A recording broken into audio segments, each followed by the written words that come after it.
मेवाड़ मुकुट गंगा रत्न पांडे द्वारा रचित खंड काव्य है। मेवाड़ मुकुट खंड काव्य का सारांश।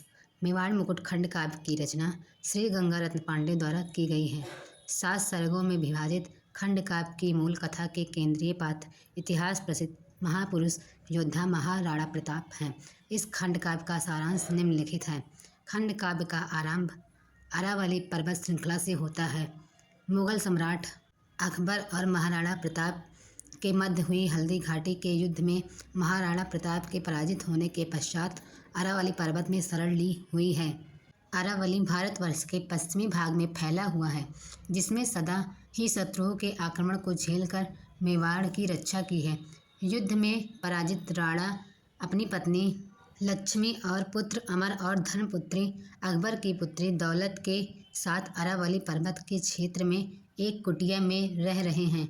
राणा की पत्नी लक्ष्मी अपने शिशु को गोद में लेकर बैठी हैं और अपने पूर्वकालिक जीवन के बारे में सोचती हैं कि जिस शिशु को राजमहल में होना चाहिए था, वह आज मुझ भिखारिन की गोद में पड़ा हुआ है।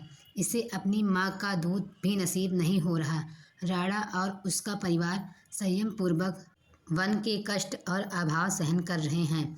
महाराणा प्रताप अपनी पत्नी लक्ष्मी के दुख को अनुभव कर सोचते हैं कि राजभवनों में रहने वाली सिसोदिया कुल की राजलक्ष्मी मेरे साथ निर्जन वन में रहने और धरती पर सोने के लिए विवश है। राणा अगले ही पल अपने लोगों के विश्वासघात के बारे में सोचते हैं कि मान सिंह जैसा वीर भी अकबर का अनुयायी है।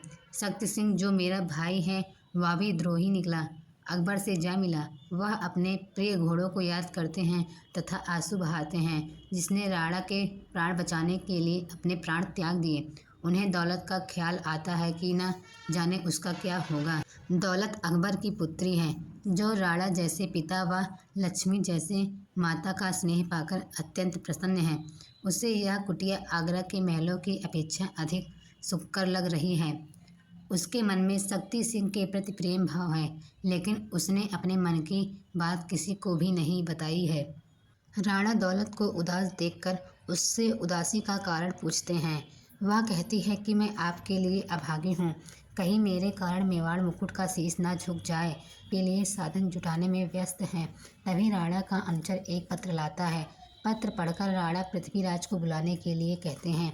पृथ्वीराज राणा का अभिवादन करता है और हल्दी घाटी के युद्ध में उसकी वीरता के शौर्य की प्रशंसा करता है। राणा रोज से कहते हैं कि हमने स्वार्थ के वशीभूत होकर राजपूतों की आन बान और शान को कलंकित किया है। पृथ्वीराज पश्चाताप करता है, जो राजपूतों के लिए शुभ संकेत है। भामाशाह भी राणा के साथ हो गया है और कहता है, जय हो जननी जन्मभूमि की, एक लिंग की जय हो सूर्यध्वज की, राणा का प्रताप अक्षय हो। भामाशाह युद्ध के लिए साधन लेकर प्रस्तुत होता है और सैन्य संग्रह करके युद्ध को शत्रु को रण में परास्त करने की संकल्प करता है। राणा भामाशाह के शौर्य व उत्साह को देखकर कहते हैं कि धन्य है मेवाड़ की धरती, जहाँ जीवन के उच्च आदर्श निभाए जाते हैं। स्वदेश के लिए अपना सर्वस्व दान देने के लिए तुम्हें युग युग तक याद किया जाएगा। मेवाड़ अवश्य ही स्वतंत्र होगा। जहाँ भामाशाह जैसे सपूत हो, वह देश अधिक समय तक गुलाम नहीं रह सकता।